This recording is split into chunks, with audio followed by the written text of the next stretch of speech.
तो हम आज का सत्र आरंभ करते हैं। आज के सत्र में हम भगवान की विवाह की विभिन्न लीलाओं की चर्चा करेंगे। पिछले सत्रों में हम दशम स्कंद में भगवान की विभिन्न वृंदावन और मथुरा की लीलाओं की चर्चा कर चुके हैं। और अब जो हमारी चर्चा है वो कहाँ तक पहुँच गई है कि भगवान अब द्वारका में निवास कर रहे हैं, द्वारकाधीश हैं वो। और पिछले सत्रों में हमने रुक्मणी जी, सत्यभामा और जामवती से उनके विवाह के बारे में चर्चा की है। अब हम इसी बात को आगे समझने का प्रयास करेंगे। तो भगवान की जो लीलाएं हैं वो अद्भुत हैं, अलौकिक हैं। भगवान स्वराट हैं, स्वतंत्र हैं। वो अपने निर्णय से अपनी लीला करते हैं, वो किसी से बद्ध होकर लीला नहीं करते हैं। इसलिए कई बार ये प्रश्न उठता है कि हम हर जगह विग्रह के रूप में राधा और कृष्ण के दर्शन करते हैं, तो क्या राधा और कृष्ण का कभी विवाह हुआ था? तो वृंदावन में अगर हम जाएं और भांडिर वन एक स्थान है, वहाँ के दर्शन करें, तो आपको पता चलेगा कि राधा और कृष्ण का विवाह स्वयं ब्रह्मा जी ने भांडिर वन में करवाया है। और इतना ही बस नहीं है, जितनी सारी गोपियां थी जिन्होंने कात्यायनी व्रत किया था, तो उनका भाव था कि वो भगवान को पति के रूप में वरण करें। और वो कात्यायनी व्रतधारी जो गोपियां थी मिथिला की, उन सारी गोपियों के लिए भगवान ने अपने आप को ब्रह्म विमोहन लीला के समय विस्तारित किया। और उन गोप सखाओं के साथ, जो कि स्वयं भगवान ही थे, उनके साथ उनका विवाह भी हुआ। तो इस तरीके से भगवान के विवाह वृंदावन में भी हुए। इतना ही बस नहीं है, भगवान के विवाह वृंदावन में कितने हुए? तो 3 करोड़ पुत्रियां थी। एक राजा थे विमल, 3 करोड़ पुत्रियां थी उनकी। और ये आकाशवाणी और ये भविष्यवाणी हुई थी कि इन सब का विवाह किससे होगा? स्वयं भगवान से होगा। तो ये विस्तार में कथा में नहीं जाएंगे, लेकिन राजा विमल की 3 करोड़ पुत्रियों का विवाह किसके साथ हुआ? भगवान श्री कृष्ण के साथ हुआ। उन्होंने अपने आप को 3 करोड़ रूपों में विस्तारित किया, और ये सब वृंदावन में हुआ। काम्य वन में भगवान ने उन सब के लिए महलों का निर्माण किया। और काम्य वन में आज भी आप जाएंगे तो वहाँ पे विमल कुंड है, जहाँ पे भगवान ने इन 3 करोड़ पत्नियों के साथ जब रास किया, तो वो उनके श्वेत से और उनके अश्रुओं से जो कुंड बना, उसका नाम है विमल कुंड। और विमल कुंड के आज भी आप दर्शन कर सकते हैं। तो भगवान, जैसा कि हमने कहा, स्वराट हैं, स्वतंत्र हैं। और वो एक अकेले पुरुष हैं और एक अकेले ईश्वर है। बाकी सब क्या हैं? हम सब कोई भ्रत्य हैं। भगवान जैसे हमें नचाना चाहें ऐसे नचा सकते हैं।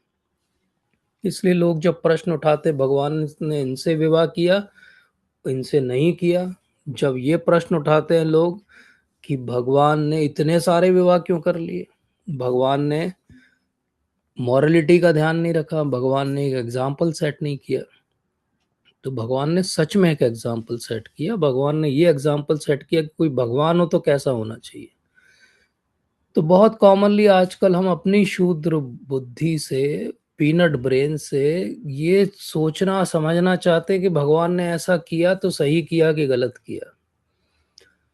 ये बात समझिए कि भक्ति का आरंभ इस बात से होता है कि भगवान ने जो किया सब सही किया।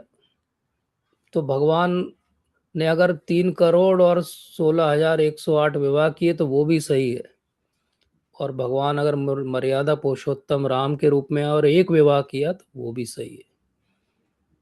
भगवान जो भी करते हैं वो सही है, क्योंकि भगवान के हाथ से कभी गलत हो ही नहीं सकता। भगवान स्वयं मूर्तिमान धर्म है। जो मूर्तिमान धर्म का स्वरूप हो, उससे कुछ अधर्म हो सकता है क्या? धर्मम तो साक्षात भगवत प्रणीतम। तो इसलिए ये प्रश्न उठाना कि इससे विवाह किया और उससे नहीं किया, और इसको छोड़ दिया और इसको भूल गए, और इसके पास आए कि नहीं आए, ये प्रश्न उठना ही नहीं चाहिए। अगर आप सच में भगवान को मानते हो तो आपके मन में कोई भी शंका नहीं बचना चाहिए। भगवान भगवत गीता में कहते हैं कि संशय आत्मा विनश्यति, संशय जो करता है उसका विनाश हो जाता है। तो भक्ति में सबसे बड़ी जो बाधा है वो संशय है। भक्ति की सबसे बड़ी बाधा क्या है? हमारी अपनी शूद्र बुद्धि से ये सोचना है कि ये सही है, ये गलत है, ये मॉरल एथिकल स्टैंडर्ड के अगेंस्ट है। तो ये समझना चाहिए कि मॉरल एथिकल स्टैंडर्ड हमारे लिए हैं, भगवान के लिए नहीं है। जैसे कि एक कार जा रही है रोड पे, और अगर वहां पे रेड सिग्नल हो जाता है तो कार रुक जाएगी, लेकिन एक प्लेन जा रहा है ऊपर से तो वो उस रेड सिग्नल पे नहीं रुकेगा। भगवान इन सारे so called moral ethical principles के बियॉन्ड है, और यही दर्शाने के लिए भगवान ऐसी अति मानवीय लीला करते हैं। ऐसी मानवीय लीला जो मनुष्य के लिए संभव ही नहीं है, कि 3 करोड़ विवाह, 16,000 विवाह, 16,000 रूपों में, 16,000 अलग अलग महलों में रहना, ये क्यों करते हैं भगवान? एक्चुअली जब वो ये करते हैं तो वो दर्शा रहे हैं कि मैं भगवान हूँ, मैं स्वराट हूँ, मैं स्वतंत्र हूँ, मैं जो करूँगा सब सही है। सब कुछ सही है, भगवान ने जो कुछ किया है सब कुछ सही है। यही टेम्पलेट है भगवान को समझने का। अगर हम इसके अलावा किसी भी और तरीके से समझेंगे तो हम भगवान को नहीं समझ पाएंगे। तो भगवान जब द्वारका में आते आते ही हैं तभी रुक्मणी जी का पत्र आता है, और हमने बहुत विस्तार से पूरे एक सत्र में समझा था कि कैसे रुक्मणी और भगवान का सुंदर जो है विवाह होता है। और फिर उसके बाद सम्यंतक मणि के एपिसोड में हमने देखा था कैसे जामवती और सत्यभामा का विवाह उस एक मणि के कारण भगवान से हो जाता है। तो भगवान की अष्ट भार्या हैं, भगवान की 8 पटरानियां हैं। तो रुक्मणी, जामवती, सत्यभामा, कालिंदी, मित्रविंदा, नग्नजीति, भद्रा और लक्ष्मणा। तो अब ये कालिंदी, मित्रविंदा, नग्नजीति, भद्रा और लक्ष्मणा, इनका कैसे भगवान के साथ विवाह हुआ, इसको हम समझते हैं। सत्र के अंत में हम बहुत सारी इन सब विवाह से क्या सीख हमारे भक्ति के जीवन में है, श्रील प्रभुपाद और गुरु महाराज ने क्या हमें सिखाया, वो हम समझेंगे। लेकिन इस सब को देखने का सूत्र क्या है? कृष्णस्तु भगवान स्वयं। कृष्ण स्वयं भगवान है, ये परिभाषा सूत्र है जो लेके हम पहले सत्र से चले, और उसको भूलना नहीं है। और ये भी याद रखना कि कर्तुम अकर्तुम अन्यथ कर्तुम। भगवान क्या है? जो कर दें वो सही है, जो ना कर दें वो सही है, और जो ना करें वो कब कर दे वो भी सब सही है। भगवान पे कोई प्रश्न चिन्ह, उनकी स्वतंत्रता पे कोई भी बंधन नहीं लगाया जा सकता कि भगवान ने ऐसा क्यों किया और वैसा क्यों किया। इसीलिए उनका एक नाम है उरुक्रमा। ऐसे कर्म करते हैं भगवान जो साधारण व्यक्ति को समझ में नहीं आते। अनकॉमन एक्टिविटीज प्रभुपाद कहते हैं। भगवान कैसे कर्म करते हैं? अनकॉमन एक्टिविटी करते हैं। तो ऐसा लगता है कि पूरी की पूरी एक नारी सेना से जो है भगवान ने विवाह कर लिया। तो क्यों कर लिया भगवान ने विवाह? तो उरुक्रम होने का अर्थ ही है कि वो ऐसा कर सकते हैं। वो 1.5-2 घंटे में पूरी भगवत गीता बोल सकते हैं। इतना ज्ञान जिसको कई सौ जीवन लगा दो तो समझ में ना आए, उसकी था भी ना मिले, ऐसा ज्ञान भगवान दे देते हैं, क्योंकि वो उरुक्रम है। वो जो कर दें वो सब सही है। तो फिर बोले भगवान की लीला कैसे समझ में आएगी? बोले भगवान की लीला सेवा करने से और समर्पण से समझ में आती है। और सेवा और समर्पण दोनों का अर्थ क्या है? प्रश्न मत उठाइए, प्रश्न मत उठाइए। भगवान ने जो कहा है उसको आप पालन करिए, जो किया है उसका पालन मत करने का प्रयास करिए।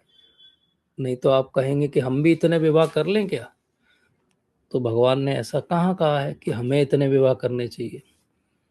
भगवान कर सकते क्योंकि वो एक परम पुरुष है।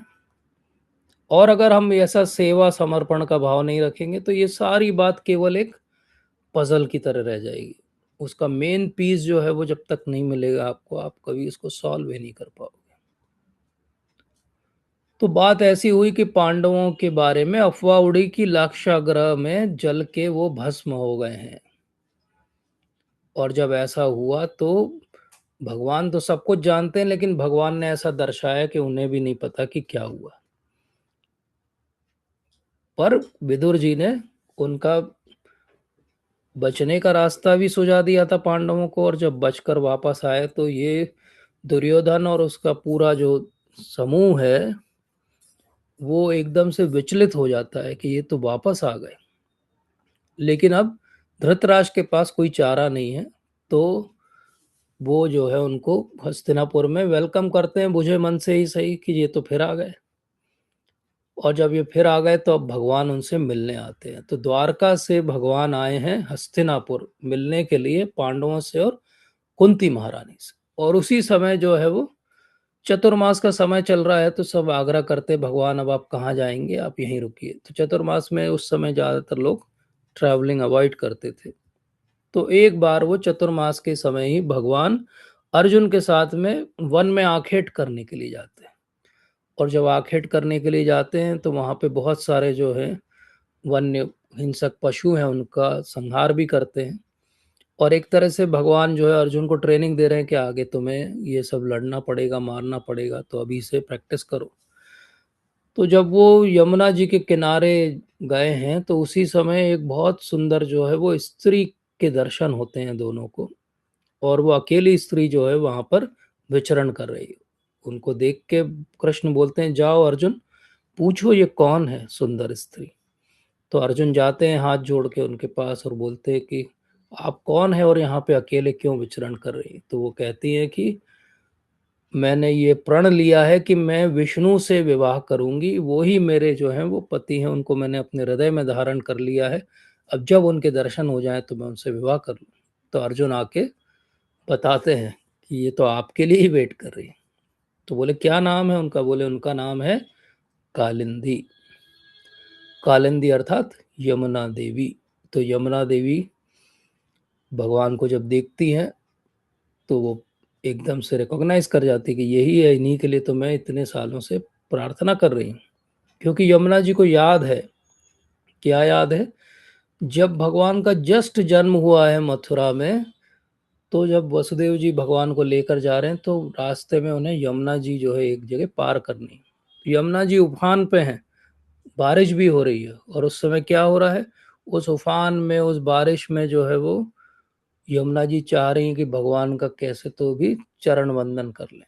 और कुछ शास्त्रों में तो ऐसा लिखा हुआ है कि भगवान ऐसे उछलते हैं कि वो उससे बाहर ही गिर जाते हैं। छोटे से नवजात भगवान जो है वो यमुना जी में पूरे गिर जाते हैं।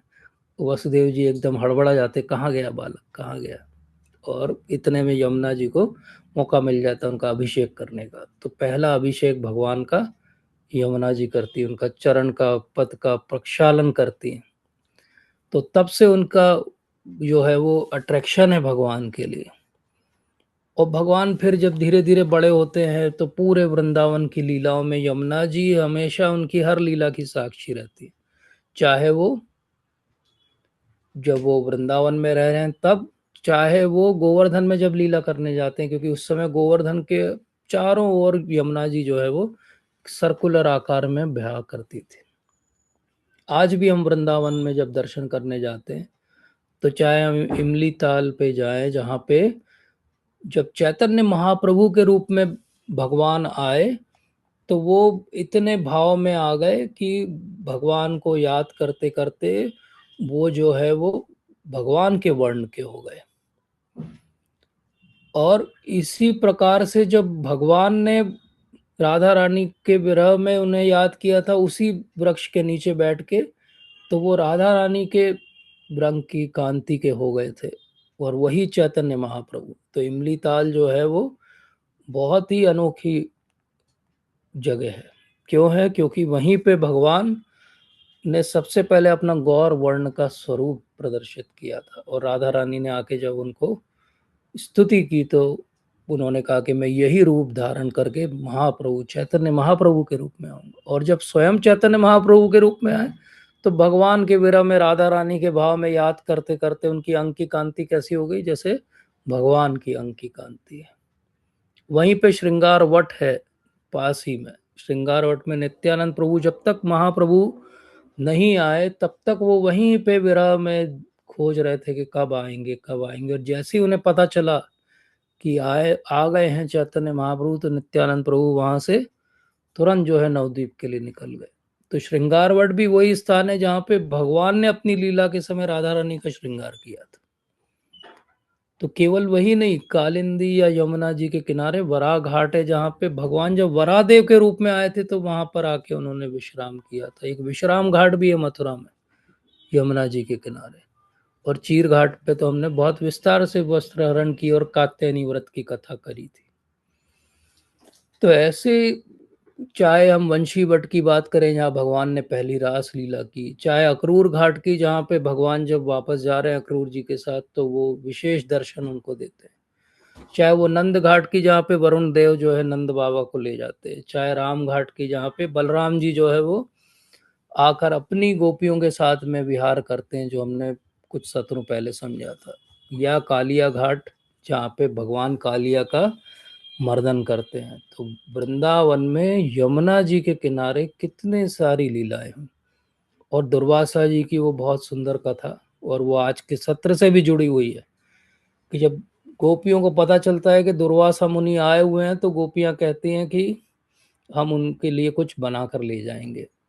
तो वो बहुत सारे पंच पकवान बनाती है उनके लिए और कहती है कि अब हम जाएंगी। लेकिन वो दुर्वासा मुनि यमुना जी के उस तरफ है और यमुना जी उफान पे है। इधर कृष्ण जो है अपनी बंसी बजा रहे हैं।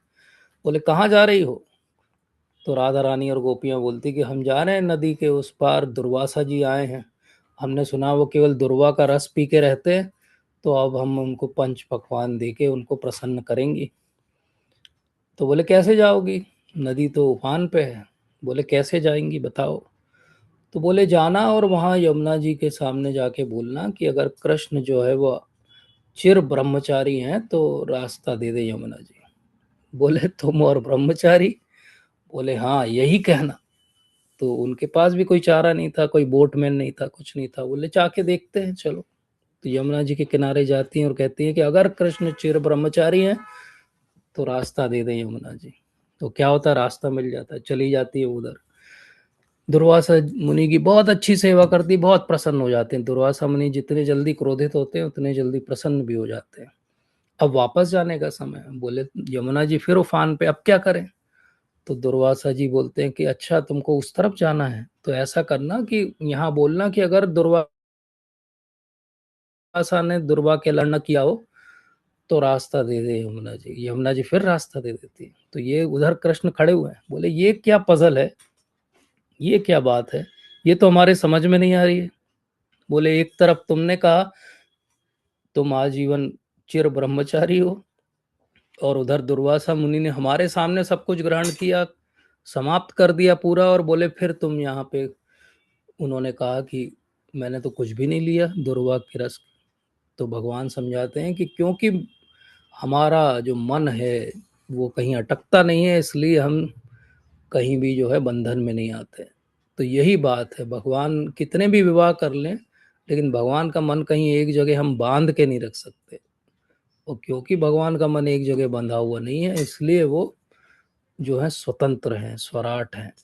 तो जब हम ऐसा कहेंगे तो तुरंत प्रश्न उठेगा, क्या भगवान का मन राधा रानी से भी बंधा हुआ नहीं है? तो ऐसा नहीं है, कृष्ण और राधा सेम है, वो कोई डिफरेंट नहीं है। इसलिए वहां पे ये वाला टेम्पलेट या ये वाला लॉजिक लगाना एक्चुअली गलत हो जाएगा, इलॉजिकल हो जाएगा।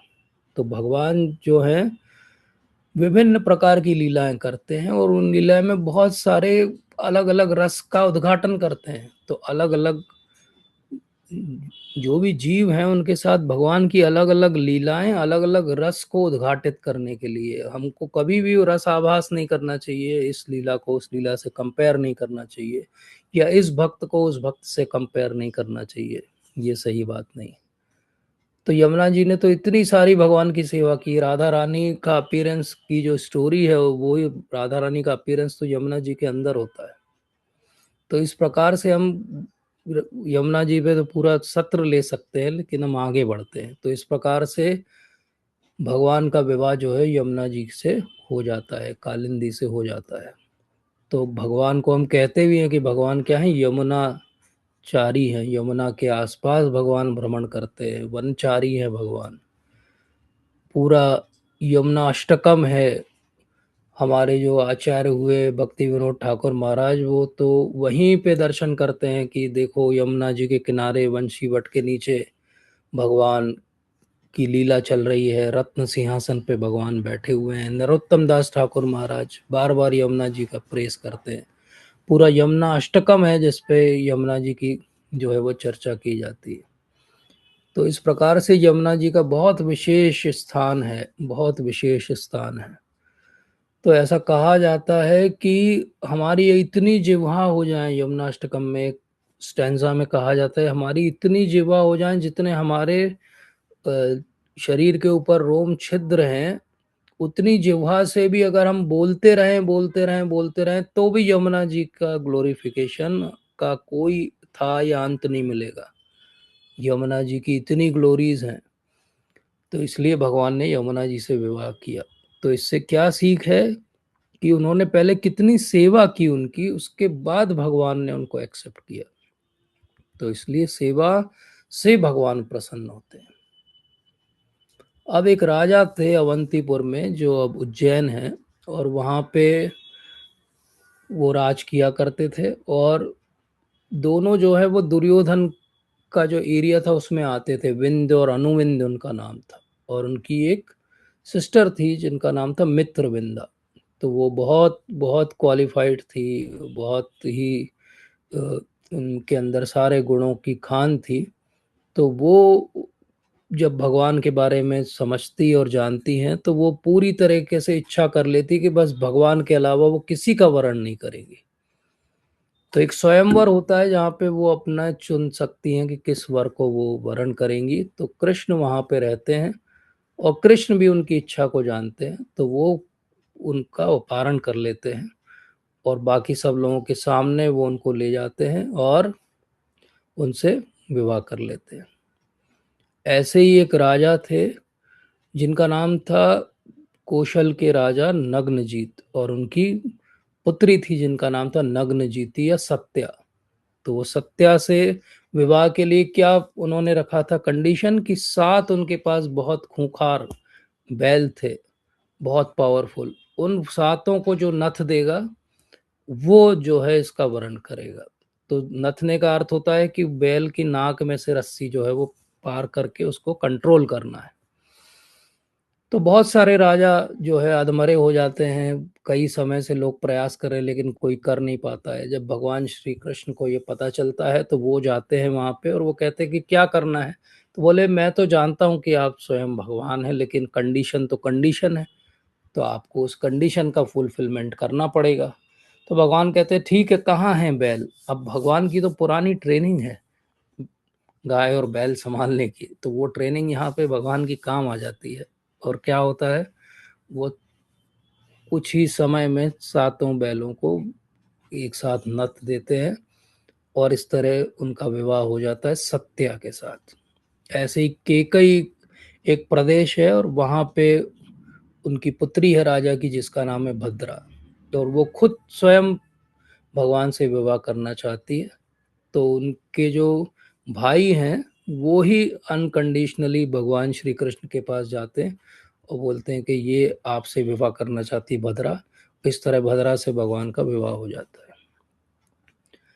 और अब साउथ इंडिया में मद्रास में एक राजा है, उनकी पुत्री है लक्ष्मणा, और वो भी ये निर्णय कर लेती है कि भगवान से ही विवाह करेगी। और भगवान जो है वो जैसे कोई गरुड़ आए और अमृत का कलश ले जाए, ऐसे भगवान आते हैं और लक्ष्मणा का स्वयंवर में जो है हरण कर लेते हैं और विवाह कर लेते हैं। तो हम इतने सारे विवाह में देखें कि भगवान ने किसी को भी बिना उसकी चॉइस के विवाह नहीं किया, किसी के साथ भी फोर्सफुली विवाह नहीं किया। जिनके साथ भी विवाह किया उनकी स्वयं की इच्छा थी, चाहे वो रुक्मणी जी हो, चाहे वो भद्रा हो, चाहे लक्ष्मणा हो, चाहे सत्या हो। सबके साथ भगवान ने कब विवाह करने का ठाना, जब उनकी इच्छा थी।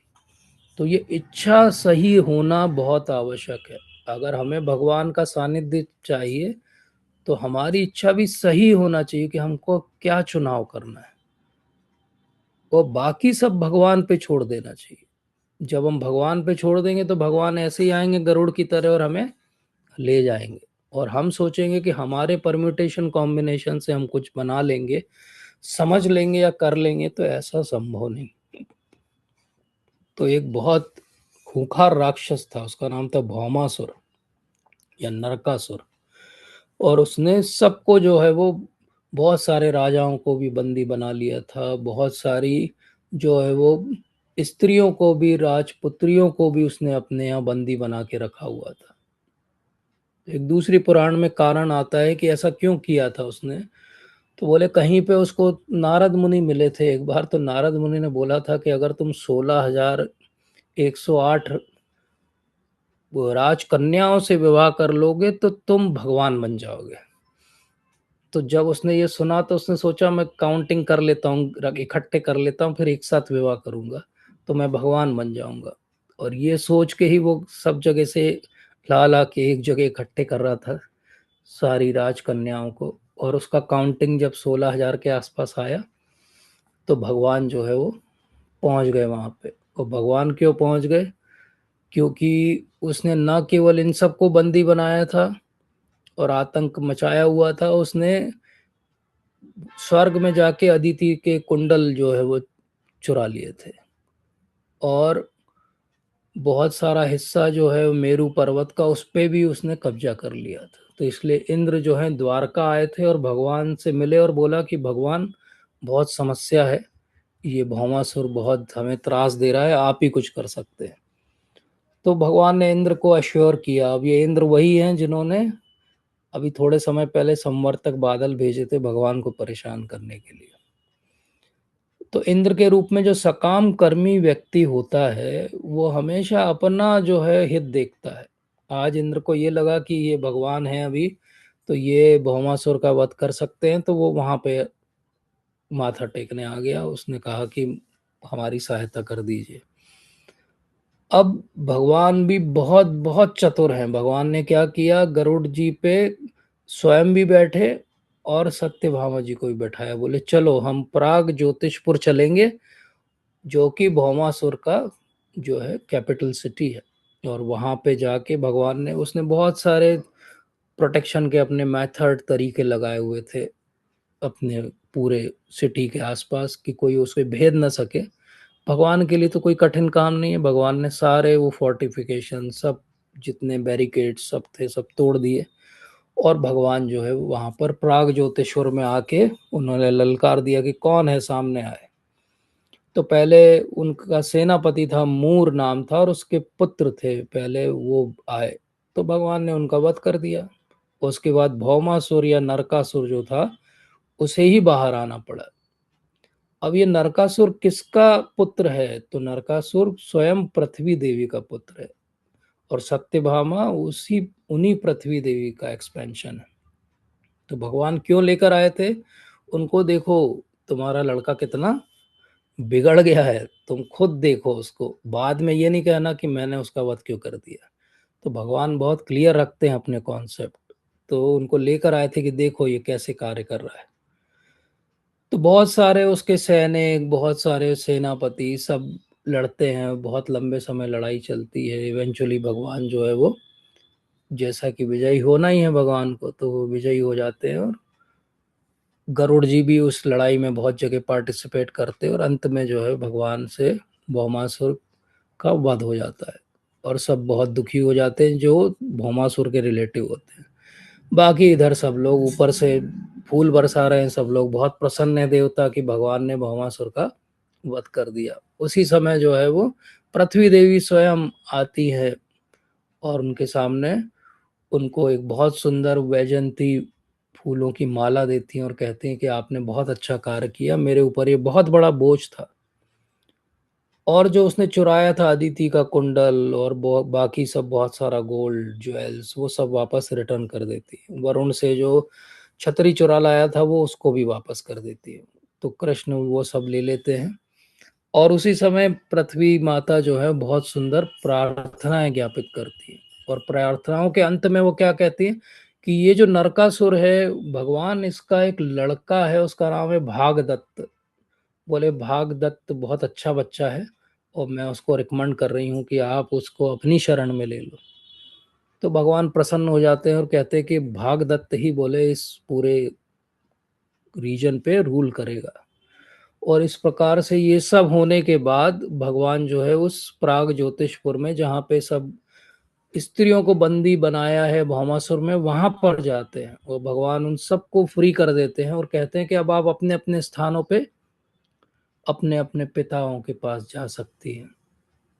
लेकिन वो सब रोदन करने लगती हैं, रोने लगती हैं और भगवान से कहती है कि आप तो जानते हैं भगवान कि हम इतने समय से इसके यहाँ बंदी हैं, अगर हम आज अपने घर वापस जाएंगी तो हमारे घर वाले हमें अपनाएंगे नहीं और हमारा जीवन तो दूभर हो जाएगा, हमारे पास कुछ भी नहीं बचेगा और अंत में हर कोई हमारे ऊपर लांछन भी लगाएगा।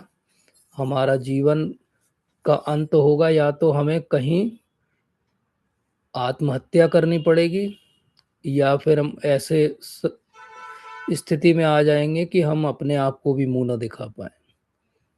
तो भगवान उनकी इस कष्ट को समझते हैं। सत्यभामा जी वहां पे खड़ी, उनके सामने वो बोलते हैं कि ठीक है, मैं आप सबका वरण मैं खुद करूंगा। और ये वास्तव में वो सारी 16,000 जो रानियां हैं अब भगवान की, वो सब की इच्छा कहीं पहले से ही है कि वो भगवान का वरण करना चाहती है। और बहुत सारे शास्त्रों में हम गहराई से अगर अध्ययन करें तो ये 16,000 जो रानियां हैं वो एक्चुअली 16,000 वो गोपियां हैं जिन्होंने कात्यायनी का व्रत किया है और पति के रूप में भगवान का वरण करना चाहती हैं। तो ये उन्हीं के सबके एक्सपेंशंस हैं या वही हैं जो यहाँ पर भगवान के सामने प्रकट होती है। जब ऐसा होता है तो भगवान वहां पर उन सबको एक्सेप्ट करते हैं, सबको लेकर आते हैं द्वारका में। द्वारका में विधिवत रूप से सबके साथ विवाह होता है और ऐसा विवाह नहीं होता है कि एक सामूहिक विवाह हो गया, भगवान एक सिंहासन पे बैठ गए और एक एक करके सब आ गए, बोले हाँ सबका वरण कर लिया हमने। ऐसा विवाह नहीं होता है, प्रॉपरली वैदिक रीति से विवाह होता है। भगवान अपने आप को 16,000 भागों में जो है एक्सपैंड करते हैं। और केवल वही नहीं, जो देव की मैया है वसुदेव हैं वो भी 16,000 भागों में एक्सपैंड होते हैं। जो भी मेन यदुकुल के लोग हैं वो भी सब एक साथ सारे साइमल्टेनियस 16,000 मैरिजेस होती हैं। अब बोले ये कहाँ रहेंगे, तो 16,000 जो है वो महल बनते हैं। तो कोई बड़ी बात नहीं है, द्वारका में करोड़ों महल है, उनमें से 16,000 महल विशेष रूप से भगवान इनको देते हैं, जहाँ पे ये सारी 16,000 रानियां रहती। तो ये जिनका पूरा भविष्य जो है वो एक्चुअली अधर में था कि क्या होता है इन सबके साथ अगर भगवान इनको एक्सेप्ट नहीं करते, क्या इनकी इवेंचुअलिटी होती, क्या जीवन में ये कर पाती, अंत कैसा होता इनके जीवन का। लेकिन भगवान ने उन सबको एक्सेप्ट करके ये दिखाया। और केवल एक्सेप्ट करके ऐसा नहीं किया जैसे लोग, बहुत सारे मुगल राजा भी अपने हरम में बहुत सारी स्त्रियां रखते थे। एक्सेप्ट करके उनको प्रॉपर एक स्टेटस दिया, एक स्टैंडर्ड दिया, केयर दी, इक्वली सबको ट्रीट किया और साइमल्टेनियसली सबके साथ एक गृहस्थ के रूप में रेसिप्रोकेट किया। जो भी लोग ये प्रश्न उठाते क्या एक से ज्यादा विवाह किया जा सकता है, तो उन्हें याद रखना चाहिए कि भगवान ने ये स्टैंडर्ड सेट किया है, एक से ज्यादा विवाह किया जा सकता है अगर आप हर एक को इक्वली सेटिस्फाइड रख सकते हो साइमल्टेनियसली। इसका अर्थ क्या हुआ, ऐसा तो केवल भगवान कर सकते हैं। इसलिए बहु विवाह की प्रथा अलाउड है, नहीं अलाउड है, केवल भगवान को अलाउड है, बाकी किसी को भी अलाउड नहीं। तो अब भगवान ने कितने विवाह कर लिए, भगवान की 8 पटरानियां हो गई और 16,000 ये 100 जो रानियां थी ये हो गई। इस प्रकार से 16,108 विवाह भगवान के हो गए। अब ये 16,000 जो विवाह हुए भगवान के, कई कई शास्त्रों में नंबर थोड़ा सा आपको अलग भी मिल सकता है, उसके बहुत सारे कारण हैं, हम उन कारणों में नहीं जाएंगे। लेकिन नारद मुनि ने जब ये सुना कि भगवान के 16,000 विवाह हो गए, तो एक्चुअली वो इंस्टिगेट तो उन्होंने ही किया था। अगर आपको याद हो कि वो आइडिया भौमासुर को नारद मुनि ने ही जाके दिया था कि तुम 16,108 विवाह कर लोगे तो तुम भगवान बन जाओगे। इनडायरेक्टली नारद मुनि ने ये प्रूव किया कि भगवान वो है जो 16,108 विवाह में सबको संतुष्ट रख सकता है, अर्थात भगवान श्री कृष्ण।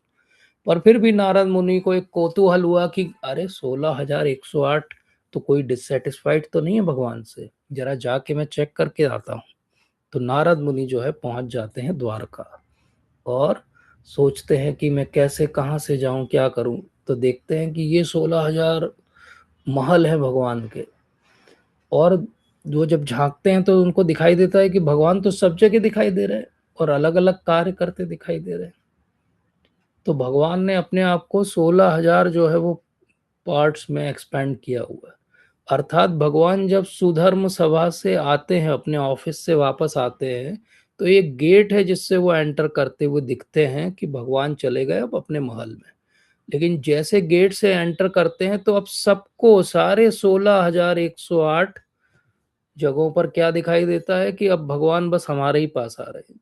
और ये कोई बड़ी बात नहीं भगवान के लिए, भगवान ने तो रासलीला के समय भी ऐसा किया था। तो सबको लगता है बस भगवान हमारे ही महल में आ रहे हैं, और वो उनके महल में एंटर करते हुए दिखते हैं। तो नारद मुनि जो है पहले महल में जाते हैं, रुक्मणी जी के साथ भगवान जो है वो बैठे हुए हैं। नारद मुनि को देख के बिल्कुल एक सदगृहस्थ की तरह भगवान उठते हैं, प्रणाम करते हैं, उनको अपने सिंहासन पे बैठाते हैं, उनका पाद प्रक्षालन करते हैं, और वो जो पानी है उनके, जो पद जल है, वो सबके ऊपर ऐसे छिड़कते हैं। अब नारद मुनि भी उस समय एक एक्टिंग में हैं, उनको पता है ये तो हमारे भगवान हैं, इनसे हम कैसे ऐसी सेवा ले सकते हैं। लेकिन भगवान के सामने वो समझ जाते हैं कि अभी एक गृहस्थों को सिखा रहे हैं भगवान कि अगर गृहस्थों के यहाँ पर कोई महान देव ऋषि, कोई ऋषि, कोई संत आए तो कैसे, कोई भक्त आए तो कैसे उसका जो है स्वागत करना चाहिए।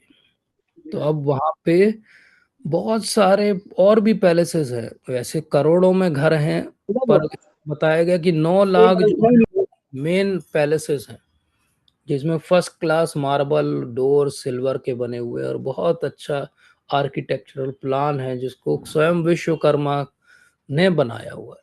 तो अब यहाँ पे इतना सारा सब कुछ ऑपुलेंस देख के, और इतने सारे दास दासियां उन सब रानियों के साथ में सेवा में लगे हुए हैं, लेकिन भगवान की सेवा की जब बारी आती है तो सारी रानियां इंक्लूडिंग रुक्मणी सत्यभामा क्या कहती हैं, सब दास दासियों को अलग कर देती है, बोलती नहीं, भगवान की सेवा तो हम स्वयं करेंगे, भगवान की सेवा कोई और नहीं करेगा।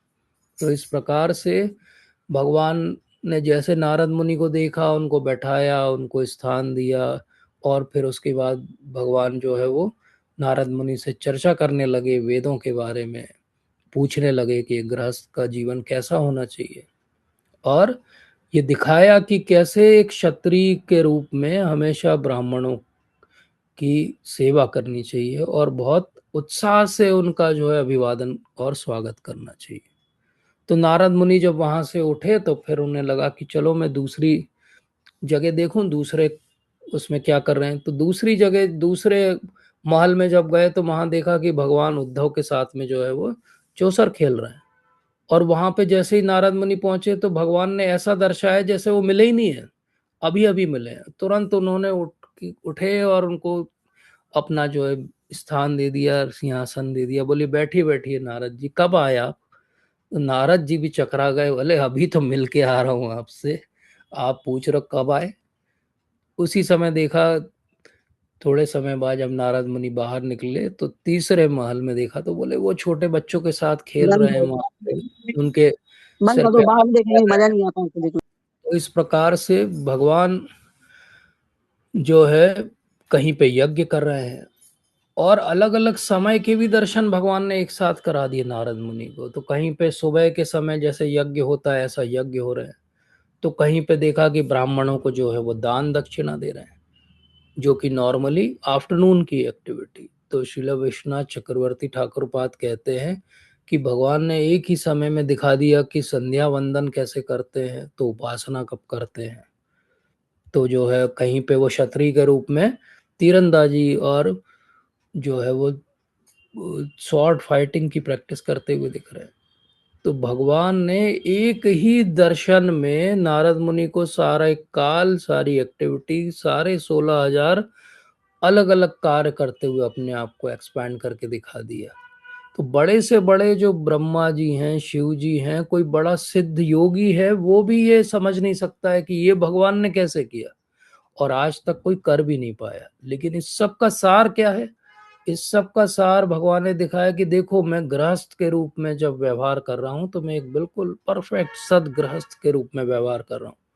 मैं उस समय पे जो एक्टिविटी करनी चाहिए मेरे वर्ण और आश्रम सो कॉल्ड वैसी कर रहा हूँ। ऑल्दो भगवान किसी भी गुण या वर्ण आश्रम के अधीन नहीं है, लेकिन वो नारद मुनि को दिखा रहे हैं हम सब के लिए कि यद यद आचरति श्रेष्ठा तद तद एवेतरो जना।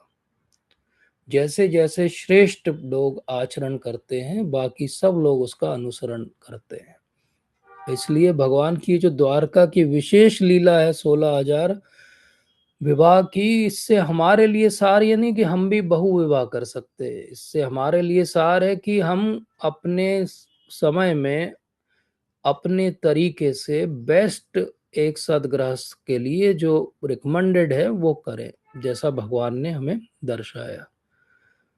तो बाकी जो द्वारकावासी थे वो जब भगवान से मिलने जाते थे तो पर्टिकुलर एक महल में जाते थे, उन्हें भगवान बस उसी महल में दिखाई देते थे, उनको ये लगता था भगवान अभी इस महल में है। लेकिन जो उस महल में रहने वाले वासी हैं उनको भगवान हमेशा अपने आसपास दिखाई देते थे। तो ये भगवान की एक विशेष और विचित्र सी लीला है, जिसको उन्होंने एक दो दिन नहीं किया है, पूरे समय जब तक द्वारका में रहे हैं हर दिन भगवान की लीला ऐसी थी। भगवान ने हर एक को इक्वली जो है सेटिस्फाई करके रखा, जो कि बहुत बहुत विशेष बात है, बहुत ही विशेष बात है। तो भगवान की ये सारी पटरानियां सबसे जो है भगवान के 10-10 जो है वो पुत्र हुए, और जो अष्ट पटरानियां हैं उनके जो पुत्र हैं उनके तो सब नाम भी शास्त्रों में दिए हुए हैं। तो ये जो सारे पुत्र हैं उनके, और सबसे एक एक पुत्री भी हुई है भगवान की। तो इस तरह केवल भगवान का ही कुल हम देखेंगे द्वारका में तो कितना बड़ा हो जाएगा। ऐसा कहा जाता है कि केवल इनके पुत्र पुत्रियां ये जो सारा कुछ था, और जो बाकी यदुकुल के बच्चे थे उनको पढ़ाने के लिए जो टीचर्स अपॉइंट किए गए थे वो 3 करोड़ थे। तो केवल पढ़ाने वाले जो टीचर्स की पॉपुलेशन थी वो 3 करोड़ थी। 3 करोड़ तो केवल शिक्षक थे जो इन सबको सिखा रहे थे। तो इसी आधार पे हम अब आगे थोड़ा सा बढ़ते हैं कहानी में, और हम समझते हैं कि एक बहुत बड़े जो है असुर हुए, उनका नाम था बाणासुर। और ये बलि महाराज के जो है वो पुत्र थे, शिव जी के बहुत बड़े भक्त थे, और शिव जी की भक्ति से उन्होंने बहुत सारे पावर पोजीशन जो है वो एक्वायर की। और शिव जी ने जब देखा कि ये इतने सारे इसके जो है वो सहस्त्र भुजाएं हो गई हैं और ये सबको ट्रबल करता रहता है, परेशान करता रहता है, तो बाणासुर को बुला के एक बार उन्होंने समझाया कि तुम हमेशा लड़ाई झगड़े के लिए खोजते रहते हो, कोई ना कोई मिल जाए तुम्हें, तुम्हें इतना ज़्यादा लड़ने का जो है ये शौक है। तो बोले कि अब तुम्हारे लड़ने के लिए एक कॉम्पिटेंट पर्सन जो है वो मैं बहुत जल्दी तुम्हारे पास आएगा, और ये तुम्हारा जो मिथ्या अहंकार है इसको धूल में मिला देगा। तो ये बुला के शिव जी ने एक तरीके से उसको श्राप ही दे दिया। लेकिन बाणासुर अपने मद में चूर था, उसको लगा कि मेरा क्या होगा, मेरा तो कोई बाल बांका नहीं कर सकता। तो बाणासुर की एक बहुत सुंदर पुत्री थी, उसका नाम था उषा। उषा एक दिन स्वप्न में उसने एक बहुत सुंदर पुरुष के दर्शन किए, और वो उसे समझ में नहीं आया कि ये कौन है, क्योंकि उन्होंने कभी प्रकट रूप में उसे देखा नहीं था। तो ये जो उषा जो कि बाणासुर की पुत्री है, इसकी एक बहुत अच्छी फ्रेंड थी, सहेली थी, जिसका नाम था चित्रलेखा। आज के टाइम पे समझो जैसे गूगल। तो चित्रलेखा को उसने बताया कि ऐसा मैंने बहुत सुंदर पुरुष के दर्शन किए और मेरा चित्त उनमें आकर्षित हो गया है। तो बोले कैसा दिखते हैं वो? तो चित्रलेखा ने तुरंत अपना टैब निकाला और बहुत सारे सेलिब्रिटीज के फोटो दिखाया उसको। ये है क्या, गंधर्व है क्या, किन्नर है क्या, देवता है क्या, ये देखो सारा फोलियो देखो, ये फोटो है, ये फोटो है। फोटो दिखाते दिखाते एकदम से एक फोटो आया जो कि अनिरुद्ध का था, और अनिरुद्ध का फोटो देख के उषा ने बोला कि यही यही यही यही थे वो। तो बोले अच्छा ये थे, रुको। तो उसने तुरंत क्लिक किया तो जीपीएस लोकेशन आ गई अनिरुद्ध की। तो चित्रलेखा के पास बहुत सारे एक्स्ट्रा ऑर्डिनरी पावर्स थे, तो उसने क्या किया, उसने जो है वो गई और अनिरुद्ध का अपहरण कर लिया वहाँ से।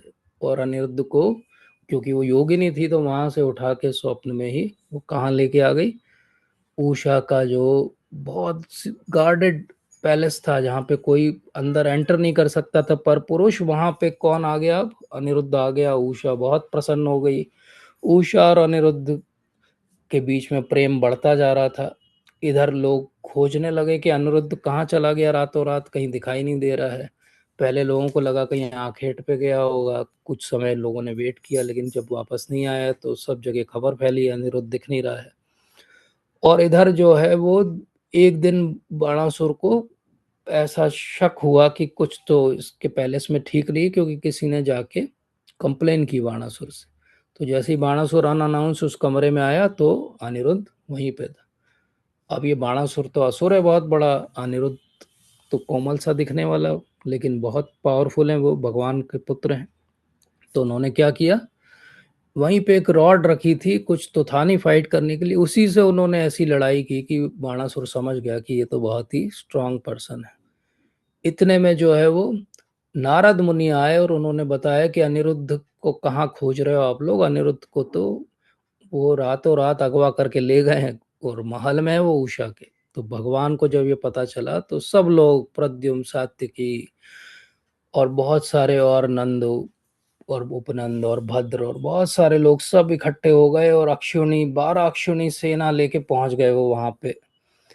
अब आप देखो कि बाणासुर के पीछे पावर क्या है, शिव जी का है। ऑल दो शिव जी ने उसे समझाया था और शिव जी ये सब कर रहे हैं, ये जो भी हो रहा है। और इधर जो है कृष्ण है, जब विवाद बढ़ेगा और लड़ाई होगी तो वो क्या हो जाएगी, शिव वर्सेस कृष्ण की लड़ाई हो जाएगी। और इधर शिव और कृष्ण की लड़ाई चल रही है और उधर वो अनिरुद्ध जो है कार्तिकेय से लड़ रहा है, तो कार्तिकेय को वो हरा देता है। इधर शिव जी जो है बोलते हैं कि बहुत देर, बहुत सारा लड़ाई चलता है, अलग अलग अस्त्र दोनों चलाते हैं, खेल रहे हैं बेसिकली दोनों एक दूसरे के साथ।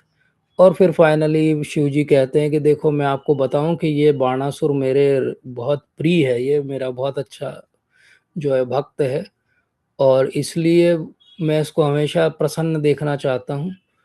तो बोले अब आप बताइए कि कैसे ये प्रसन्न रहे। और फिर बोले आपने तो प्रहलाद, बलि महाराज, इनके जो ऊपर हुए हैं सब, उनको आप उनसे हमेशा प्रसन्न रहे और आपने उनको बोन दिया हुआ है, तो आप तो इसका वैसे भी वध नहीं कर सकते। तो भगवान कहते हैं कि हाँ आप बिल्कुल ठीक कह रहे हो शिव जी, इसका वध तो हो नहीं सकता है, पर इसके ये इतने सारे हाथ, जिसका बहुत इसे अहम था, ये सब मैंने काट दिए हैं, थोड़ा इससे ये शांत हो जाएगा।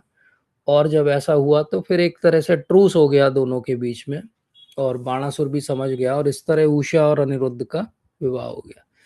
सुखदेव महाराज कहते हैं कि जो ये भगवान शिव और भगवान कृष्ण के बीच की ये जो लड़ाई और वार्ता है, इसको जो सुनता है तो उसको ऐसा नहीं सोचना चाहिए कि कैसी अशुभ बात हो रही है। बोले कोई और बोले इसको, अगर सुबह सुबह कोई रोज याद करे कि कैसे भगवान कृष्ण और शिव जी के बीच में लड़ाई हुई थी बाणासुर के समय, तो बोले इससे वो कभी भी किसी भी जीवन की किसी भी स्ट्रगल में जो है कभी हारेगा नहीं, उसको हमेशा याद रहेगा कि सर्वत्र विजय होगी उसकी, अगर वो भगवान को याद करेगा। तो ये फलश्रुति दी है खुद सुखदेव महाराज ने इस कथा की। इसी प्रकार से जो है दुर्योधन धृतराष्ट्र का पुत्र है, हम सब जानते हैं, और उसकी एक पुत्री है जिसका नाम है लक्ष्मणा।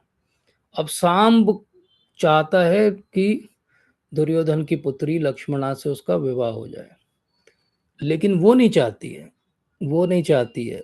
पर सांब एक क्षत्रिय के रूप में जाता है और लक्ष्मणा का जो है वो स्वयंवर चल रहा है, वहीं से उसको किडनैप कर लेता है, किडनैप कर लेता है। तो अब ये तो बता के भी नहीं गया था और कुछ हुआ नहीं था, तो ये उतना लड़ने में अच्छा नहीं था, तो इसको पकड़ लेते हैं वो लोग, शाम को किडनैप कर लेते हैं कुरुवंशी। जब ऐसा होता है तो उद्धव को पहले भेजा जाता है कि जाओ समझाओ इन लोगों को, कुरु को, कि लड़ना क्यों चाहते हैं, आपस में सेटलमेंट कर लेते हैं। तो बलराम जी को कहा जाता है कि बलराम जी आप जाके समझाएंगे क्या। तो बोले मुझे कोई प्रॉब्लम नहीं है, मैं समझा तो दूंगा, लेकिन अगर उसने नहीं माना तो फिर बोले लड़ाई ज़्यादा बढ़ सकती है।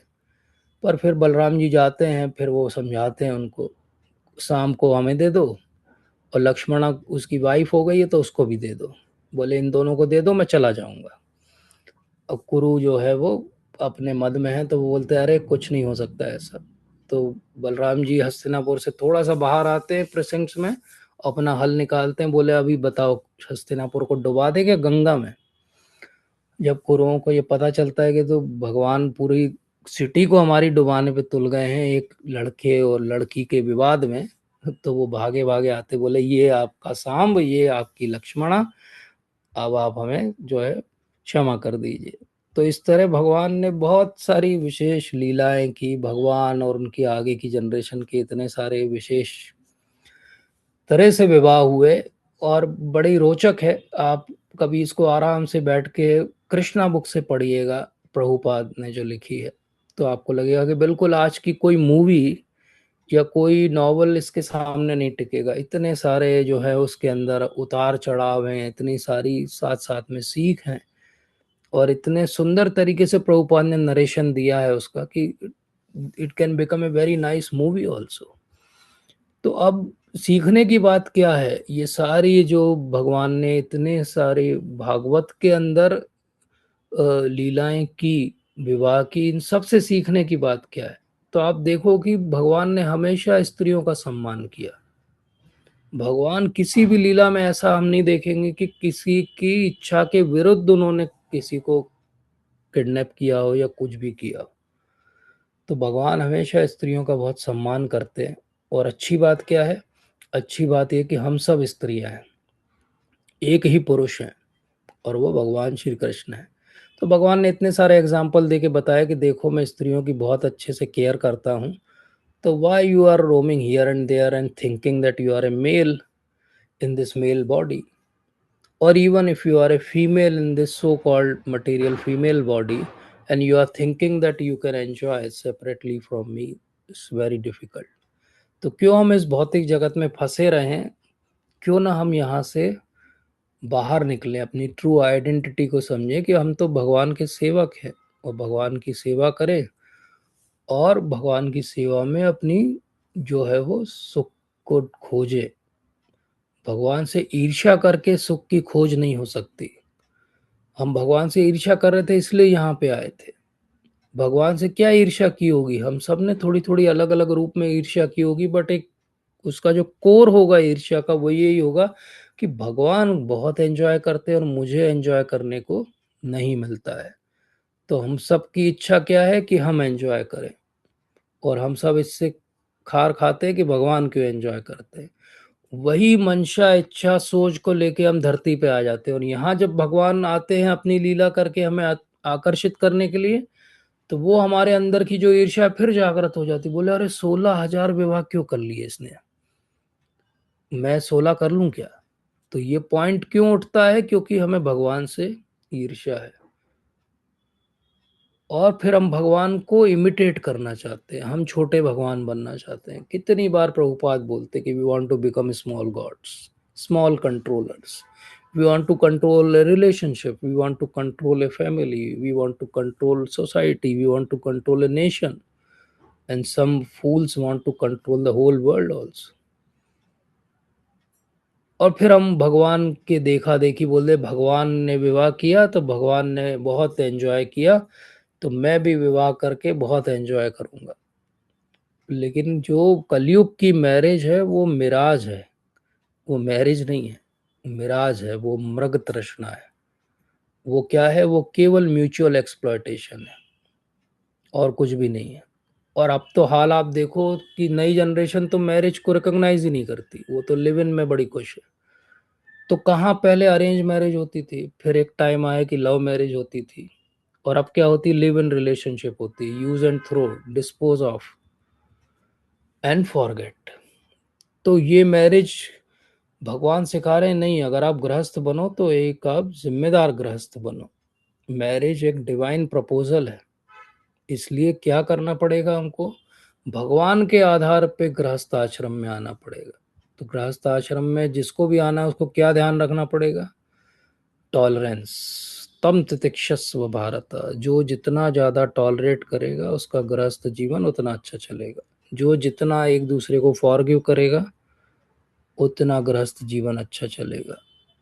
महाराज बताते हैं कि गृहस्था means best friends, गृहस्था means kindness. महाराज ने इतने सारे मैरिज के जो एड्रेसेस दिए, आप कभी सुनो उनको तो आपको ये क्रक्स समझ में आएगा कि महाराज बार बार बात करते हैं टॉलरेंस की, फॉरगिवनेस की, बिकमिंग ग्रेटिट्यूड की, बिकमिंग काइंड की, बिकमिंग बेस्ट फ्रेंड की। ये क्यों कर रहे हैं? वो इसीलिए कर रहे हैं कि यही तो भगवान ने भी सिखाया।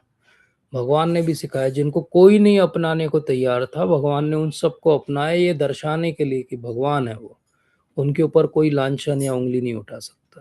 तो इसलिए हम देखते हैं कि फाइनली जो है, अगर आप किसी देवता के पास भी जाओगे, जैसे बाणासुर का उदाहरण लेते हैं, तो अंत में शिव जी ने क्या किया, उसको सामने खड़ा कर दिया भगवान के, क्योंकि शिव जी को भी पता है कि अंत में जो है वो कृपा कहाँ से मिलेगी, भगवान से ही मिलेगी। तो शिव जी ने कहा कि ये मेरा बहुत अच्छा भक्त है और अब आपकी कृपा का आकांक्षी है, तो भगवान ने उसके ऊपर कृपा कर दी। इसलिए समझना है कि किसी प्रकार से हम भगवान की इन सारी लीलाओं से अपने जीवन में क्या हम सीख ले सकते हैं उसको सीखें, और अपने जीवन में हम आगे बढ़े। हम ये समझें कि कैसे जो है भगवान ये सारी लीलाओं से हमारे गृहस्थ जीवन के बारे में हमें क्या सीख दे सकते हैं। तो अंत की जो बात है समझने की वो ये है कि भगवान स्वकीय भाव में भी जो है रस लेते हैं और परकीय भाव में भी लेते हैं। जब वो राधा रानी के साथ हैं तो वो परकीय भाव की लीला कर रहे हैं, जो कि उन्नत उज्ज्वल रस है। लेकिन स्वकीय भाव में भी वो द्वारका में उनकी जो महिषियां उनके साथ व्यवहार करते हैं। तो आज हम समझते हैं कि काम वासना सबसे निकृष्ट बात है, लेकिन जो सबसे सर्वोच्च है वहां पे, वो यहाँ पे सबसे निकृष्ट है, क्योंकि ये इसका प्रतिबिंब है। इसलिए सबसे ऊपर जो वहां पे है वो क्या है? उन्नत उज्जवल रस है, परकीय भाव है। और वो परकीय भाव यहाँ हम अगर पालन करने जाएंगे तो गलत हो जाएगा। परकीय भाव किसके लिए है? भगवान के लिए, और किसी के लिए भी नहीं। इसलिए ये ध्यान रखना है कि केवल एक ही पुरुष है और वो है भगवान, बाकी सब क्या है? प्रकृति है। तो पुरुष अकेले एंजॉयर है और प्रकृति जो है वो पूरी तरीके से उस पुरुष को एंजॉयमेंट देने के लिए है। तो हमारा सार जीवन का क्या है? हमारा जीवन का सार है कि हमें तो सेवा करनी है। हम भगवान की सेवा जिस भी भाव से करें उस भाव से करें, लेकिन सेवा के अलावा हमारा कोई भी परित्राण नहीं, कोई भी सार नहीं। भगवान की सारी लीला का सार क्या है? कैसे हम अपने आप को भगवान की सेवा में नियुक्त कर सकते हैं। तो जैसे 16,000 रानियों ने नियुक्त कर दिया, जैसे 8 पटरानियों ने नियुक्त कर दिया अपने आप को सेवा में, जैसे वो 3 करोड़ गोपियों ने कर दिया, जैसे वो असंख्य अनंत कोटि जो है गोपियां भगवान के साथ रास में अपने आप को सेवा में नियुक्त कर देती हैं, ऐसे ही हमारा भाव भगवान हमें जागृत करके देंगे गुरु महाराज के द्वारा, और उस भाव में हमें भगवान की सेवा में अपने आप को नियुक्त करना। यही आज के सत्र का सार है। और मैं आप सब लोगों का बहुत आभारी हूँ कि आप सब लोगों की कृपा से हम 90th सेशन आज ले रहे हैं, और ये सब संभव हो पाया क्योंकि आप सब लोग हैं साथ में। और मैं आशा करता हूँ कि हम इसी तरह आगे भागवत को समझने का अपना प्रण अग्रसर कर पाएंगे। Thank you so much. Hare Krishna. कोई प्रश्न है, शंका है तो पूछ सकते हैं।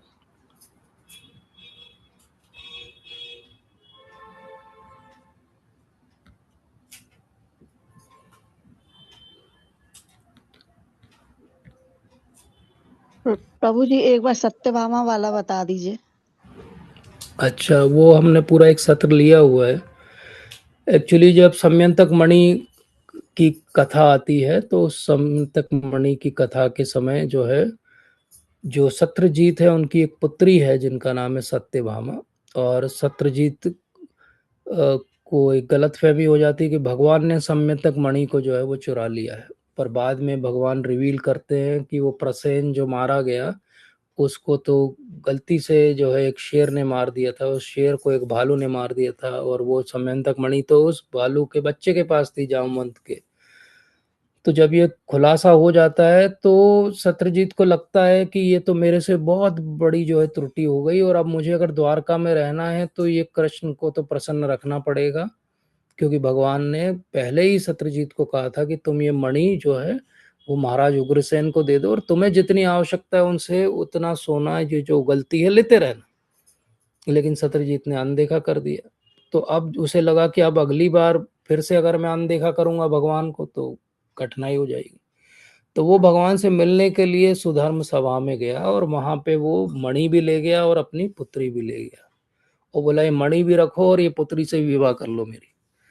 तो भगवान ने पुत्री से तो विवाह कर लिया, मणि को उन्होंने वापस कर दिया, बोले तुम ही रखो अपने पास, मुझे नहीं चाहिए, क्योंकि लोग वैसे ही मेरे ऊपर लांछन लगा रहे हैं। तो इस तरीके से भगवान का विवाह जो है सत्यभामा के साथ हुआ। ठीक है, जी प्रभु जी, धन्यवाद। Thank you. अंकित प्रभु जी। हरे कृष्णा प्रभु जी, दंडवत प्रणाम। हरे कृष्ण प्रभु जी, दंडवत प्रणाम। जी प्रभु जी।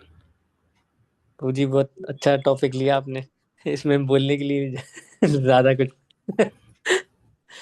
कृष्णा बुक पढ़नी आप पड़ेगी बाद में। वृंदावन वाले हो ना, तो आप द्वारका पे ज्यादा बोलोगे नहीं। अरे हम तो 2.13 वाले भी नहीं है अभी।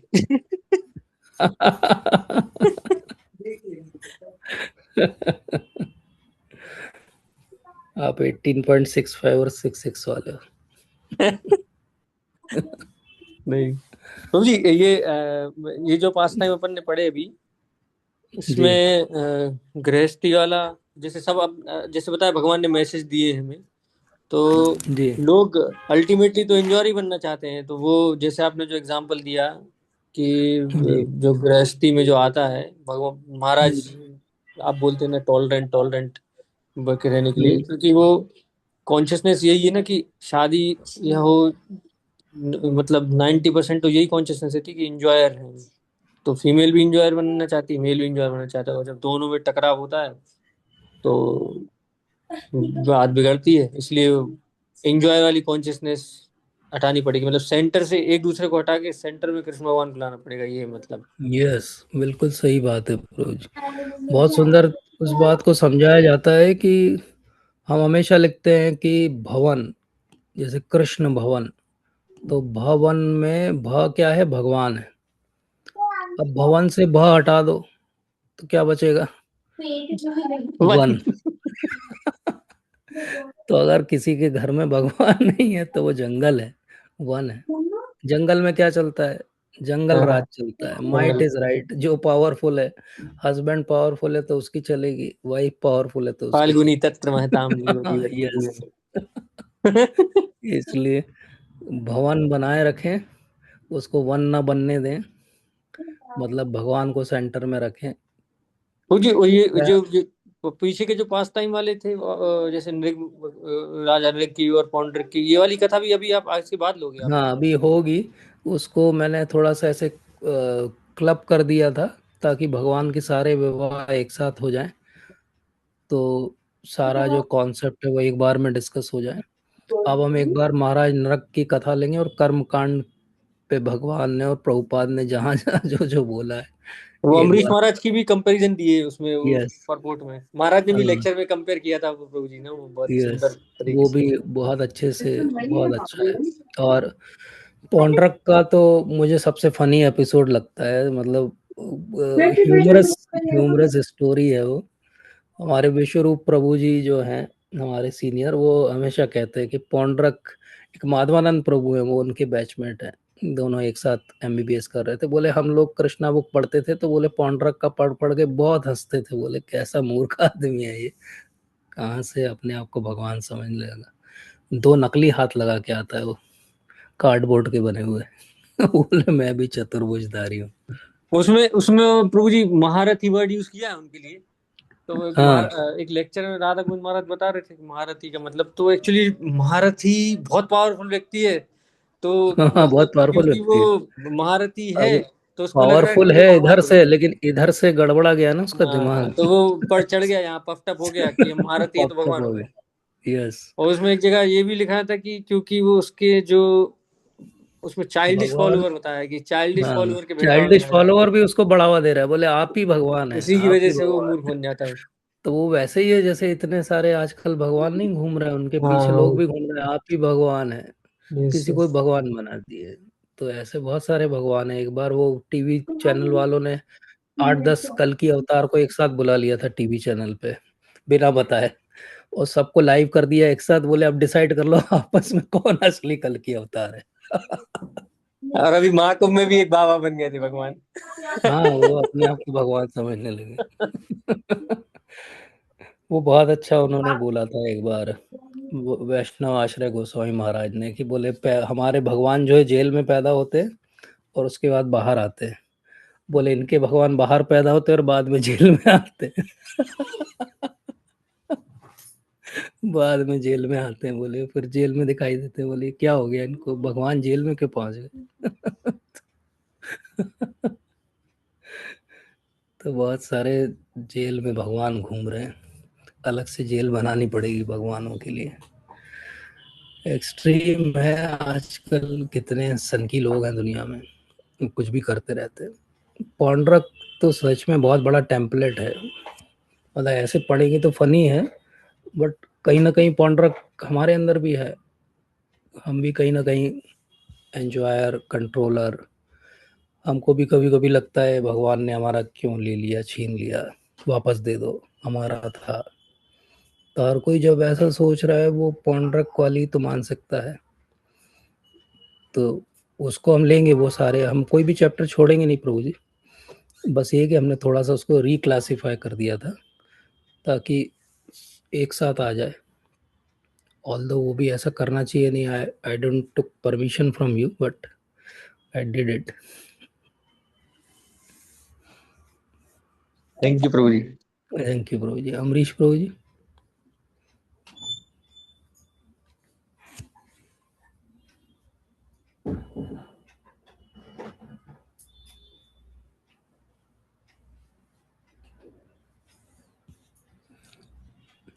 हरे कृष्णा प्रभु जी, दंडवत प्रणाम। हरे कृष्णा प्रभु जी, धन्यवाद प्रभु जी। प्रभु जी। प्रभु जी वैसे मैं एलिजिबल नहीं हूँ कुछ भी बोलने के लिए इस बस में। इसमें प्रभु जी जो जो कथा में आपने बताया तो सब मुझे याद आ रहे थे कि संशयात्मक बुद्धि और सेवा, समर्पण, इच्छा, यस। ये सारे डिफेक्ट मुझे दिख रहे थे कि ये तो संशयात्मक बुद्धि भी है, सेवा समर्पण तो है ही नहीं। तो इच्छा है, तो इच्छा एंजॉयमेंट की भी इच्छा है एक्चुअल में। तो जैसे प्रभु जी भगवान ने जिनका भी वर्ण किया उनकी तो इच्छा थी एक्चुअल में, जो गोपियों की भी इच्छा थी और यस। राधाओं की भी इच्छा थी, कहीं ना कहीं उनकी इच्छा थी। तो हमारी जो इच्छा मतलब क्या है, हमारी इच्छा है कैसे, मतलब हमारी इच्छा हमें कैसे पता चलेगी कि हम ऐसे, मतलब अगर हम इंडिविजुअल को अगर आत्मा के लेवल पे देखें तो ऐसी आत्मा की कोई इच्छा होती है क्या, या इच्छा को फिर बदल भी सकते हैं क्या इच्छा। यस प्रभु जी। तो एक्चुअली चैतन्य महाप्रभु समझाते हैं कि दुर्देव में दर्शन नहीं जानी अनुराग। तो बोले ये मेरा दुर्देव है कि मुझे इतना सरल कर दिया भगवान, आपने सारी पोटेंसी हरि नाम में डाल दी, और फिर भी मेरी इच्छा जो है वो नहीं होती है हरि नाम को लेने की, या हरि नाम की सेवा करने की, या हरि नाम सर्वोपरि है समझने की। आज हम जब कहते हैं कि भगवान और भगवान का नाम अभिन्न है, तो बात यह है कि भगवान को तो अभी हमने नहीं देखा है, लेकिन हरि नाम के तो दर्शन हम रोज कर रहे हैं। तो अगर हम हरि नाम के रूप में भगवान को समझने लगे तो वो हमारी सेवा की पहली सीढ़ी है। हरि नाम से हमको सेवा भी मिलेगी, और हरि नाम की सेवा करेंगे तो भगवान की सेवा भी कर पाएंगे, क्योंकि भगवान और हरि नाम तो अभिन्न है। तो आज अगर हमें देखना हो कि हमारी सेवा की आकांक्षा हुई या नहीं हुई, या हमको ये समझना हो कि क्या हमारी भावना भगवान की तरफ बढ़ी कि नहीं बढ़ी, तो वो देखने का सबसे सरल तरीका है कि क्या हम जो हरि नाम कर रहे हैं उसमें हमें टेस्ट आ रहा है धीरे धीरे, क्या धीरे धीरे वो जो आज हम बात कर रहे थे कि अमृत का स्वाद हमें चखने को समझ में आ रहा है, क्या हमारे पाप के कर्म जो है धीरे धीरे क्षय हो रहे हैं। तो वो जो मतलब फोर्थ चैप्टर का 30th श्लोक में जो भगवान कह रहे हैं भगवत गीता में, क्या वो चीज़ समझ में आ रही है धीरे धीरे? अगर वो आ रही है मतलब हमारी इच्छा शुद्ध हो रही है, और शुद्ध हो रही है मतलब फिर उससे हम चैतन्य महाप्रभु से ही सीखते हैं। तो वो कहते हैं, न धनम न जन्म न सुंदरम कविता व जगदीश कामे मम जन्मनि जन्मनीश्वरे भवतात भक्तिर अहेतु की त्वयि। यही टेम्पलेट है हमारा।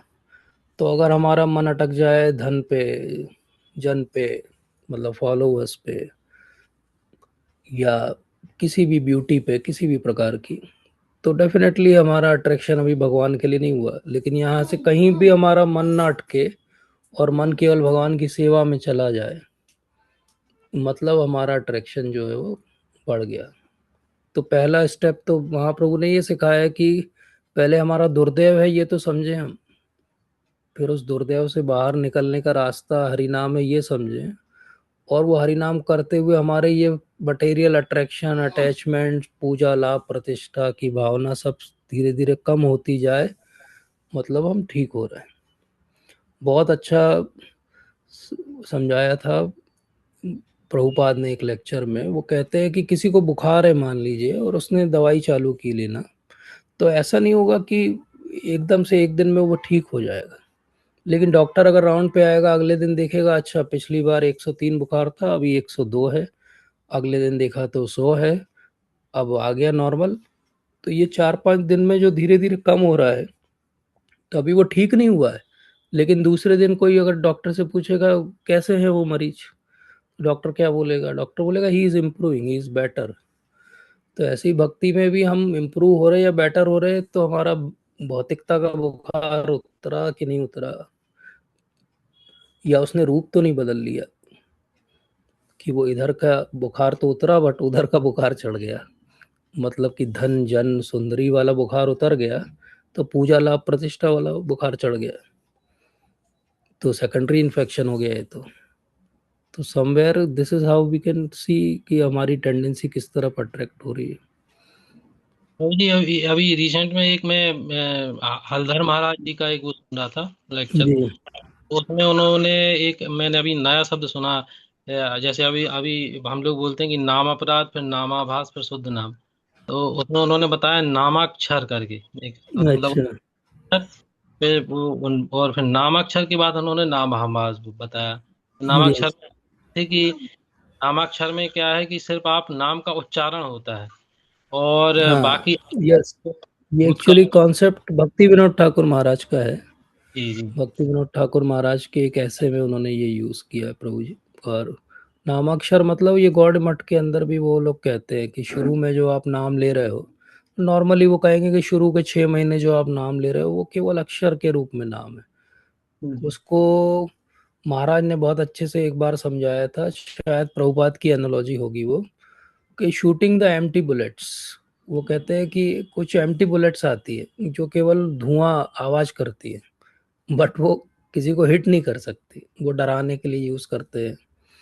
तो उनमें अंदर बुलेट नहीं रहती है, केवल वो जो मटेरियल जो साउंड प्रोड्यूस करेगा या स्मोक करेगा वो रहता है बस। तो many time that can be like empty bullet we are shooting but there is no effect. तो वो शुरुआती स्टेज हो सकती है जब हम नाम की महिमा को समझ रहे हैं या धीरे धीरे रिकॉग्नाइज कर रहे हैं, but eventually that will not be long lasting thing, जो मेरी समझ है। महाराज ने क्या बताया उसमें? उसमें उन्होंने यही बताया कि उस समय जब जब आप नामाक्षर स्टेज में रहते हैं, तो उसमें आप या तो भूतकाल के बारे में सोचते हो या भविष्य काल के बारे में सोचते हो, आभास नहीं होता।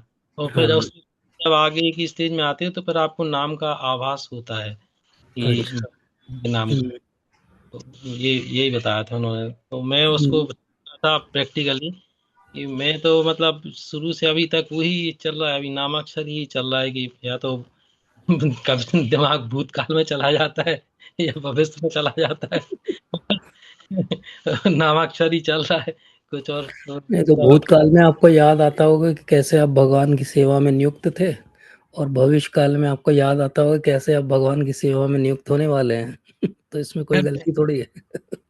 फिर मैं दिमाग जो है अपना खींच के लाता हूँ और फिर आप लोगों के चरणों को याद करता हूँ कि आप जो है जैसे तैसे जो है भगवान के उसमें याद करूँ। हाँ, तो तो फिर आप अंकित प्रभु जी के चरणों को याद किया करिए, तो बहुत अच्छी भक्ति कर रहे हैं, तो आपको जरूर भगवान की प्राप्ति हो जाएगी। परफेक्ट है एकदम। प्रभु जी इसमें सेवा का भी राधा गोविंद महाराज जी का सुना था, तो बता रहे थे सेवा का मतलब एक्चुअल में मीनिंग है कि आपको श्रवण करना, सुनना, सेवा का सुनना, एक्चुअल। यस यस यस, बहुत अच्छा बहुत अच्छा। श्रवण और अध्ययन दोनों आ जाएगा सेवा में। स्वाध्याय सेवा बहुत जो है एक साथ ही है। स्वाध्याय भी एक यज्ञ है, सेवा भी एक यज्ञ है। तो सेवा, अभी तो हमारे लिए सेवा यही है कि हरि नाम की सेवा कर रहे हैं, हम नाम ले रहे हैं तो नाम अच्छे से श्रवण कर रहे हैं, गुरु महाराज से, प्रभुपाद से, भागवत या कोई भी ग्रंथों का जो है वो वार्ता सुन रहे हैं, तो यही सेवा है हमारे लिए, ये बेस्ट सेवा है। श्रवण कीर्तन, जब इतना श्रवण हो जाए कि कीर्तन अपने आप होने लगेगा, प्रभुपाद कहते हैं। तो श्रवण बहुत इम्पोर्टेंट है। प्रभुपाद बार बार उसको एम्फेसिस करते हैं। आज ही मैं एक लेक्चर प्रभुपाद को सुन रहा था, तो वो कहते हैं कि श्रवण मतलब प्रामाणिक स्रोत से इतना सुनना कि आप सैचुरेट हो जाओ, सैचुरेट हो जाओ आपकी बस। कितना अच्छा है। तो जी उसमें एक एग्जाम्पल भी देते हैं कि वो उनका एक लेक्चर चल रहा था, तो उनके एक डिसिपल जो है वो थे नहीं वहाँ पे। और वो जब आए तो बोले वो कहाँ हैं, तो बोले मैं आपकी सेवा कर रहा था। तो बोले क्या सेवा कर रहे थे, तो बोले हम, बोले भाई कि मोटे अजगर जैसी माला लेकर के आए पहनाने के लिए। तो उसने कहा कि आप तो जो है मतलब सेवा मतलब ये है कि आपने सुनना चाहिए जो इम्पोर्टेंट हम आपके लिए कथा कर रहे हैं, तो वो तो हो नहीं आप यहाँ पर, तो ये यस क्या सेवा करने का, ये तो कोई सेवा यस, सही बात है। श्रवण, श्रवण तो बहुत आवश्यक है। मुझे लगता है अंकित प्रभु जी श्रवण के बारे में बताएंगे हमें। तो श्रवण तो बहुत बहुत इम्पोर्टेंट है। और हम, तो मुझे याद आ रहा है कि प्रभुपाद जब गए थे भक्ति सिद्धांत सरस्वती ठाकुर महाराज से वृंदावन में मिलने के लिए, तो सब लोग वहाँ पे एक विष्णु, शेषशाही विष्णु की मूर्ति के दर्शन करने चले गए थे। और भक्ति सिद्धांत सरस्वती ठाकुर महाराज लेक्चर लेने वाले थे, तो 4-6 लोग उनके जो क्लोज डिसाइपल और एक गृहस्थ प्रभुपाद बचे थे पंडाल में बस, जबकि वो 1000 लोगों की पार्टी जो है वो गई थी वृंदावन। तो वो सुन रहे थे, प्रभुपाद ने मतलब भक्ति सिद्धांत सरस्वती ठाकुर महाराज ने देखा कि अभय चरण जो है ध्यान से सुनते हैं। बाद में जब उनका नाम रिकमेंड किया गया इलाहाबाद में दीक्षा के लिए, तो जब प्रभुपाद को मतलब अभय चरण को देखा भक्ति सिद्धांत सरस्वती ठाकुर महाराज ने, तो उन्होंने कमेंट किया था। प्रभुपाद बार बार कई बार उसको रूम कन्वर्सेशन में रिपीट करते कि my guru Maharaj told me that he listens very nicely, बोले बहुत ध्यान से सुनते हैं। तो मतलब वो उन्होंने एक्नॉलेज किया था कि यार ध्यान से सुनते हैं ये। तो ध्यान से सुनना बहुत बहुत बहुत ही आवश्यक है।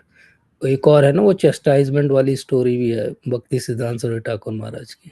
प्रभुपाद ऐसे बैठे हुए थे हॉल में और ये लेक्चर दे रहे थे, और वो कोई दूसरा व्यक्ति बाजू में आके बैठा, वो प्रभुपाद से कुछ पूछ रहा था, ये कुछ आंसर दे रहे थे।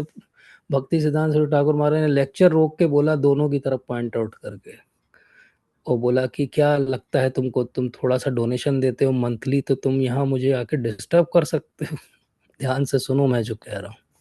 द पॉइंट इज कि ही वॉज वेरी पर्टिकुलर कि ध्यान से सुना जाए।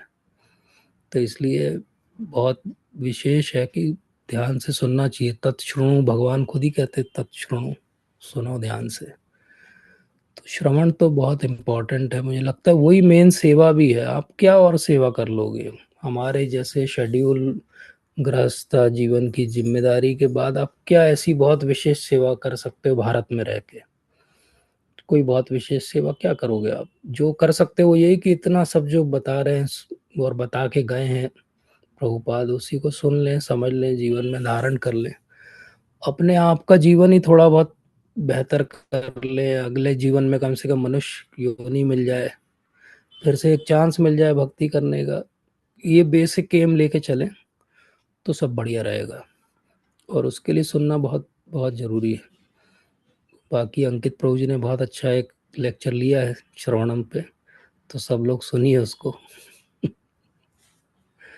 कहाँ चले गए अंकित प्रभु जी?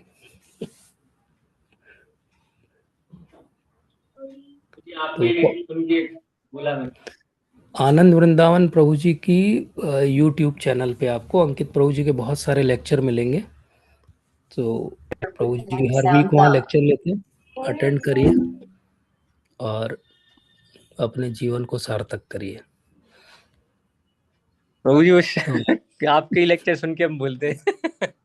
नहीं, महाराज की लेक्चर है प्रभु जी, मैं सुनता हूँ आपके lecture.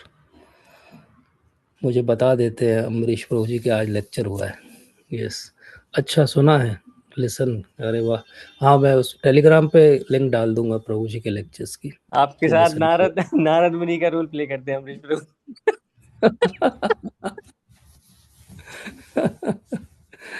Thank you. Anandan Prabhu ji उनको सेवा दे रहे हैं, प्रभु जी बहुत सिंसियर है, बहुत तारीफ कर रहे थे आनंदन प्रभु जी अमरीश प्रभु जी की ना। हाँ, अमरीश प्रभु बहुत सिंसियरली, बहुत अच्छा है। जबलपुर का झंडा दो ही लोगों ने फहरा के रखा हुआ है। 2 लोगों ने भक्ति में जबलपुर का झंडा ऊंचा किया हुआ है। दोनों को दंडवत प्रणाम मेरी तरफ से। बहुत अच्छा प्रभु जी, अमेजिंग अमेजिंग। तो आज का सत्र हम यही विराम देते हैं। Thank you so much. भगवान के सारे विवाह की जय हो। वांछा कल्पतरुभ्यश्च कृपा सिंधुभ्यैव च पतितानां पावनेभ्यो वैष्णवेभ्यो नमो नमः। Thank you so much. Srila Prabhupada की जय, श्रीमद् भागवतम की जय।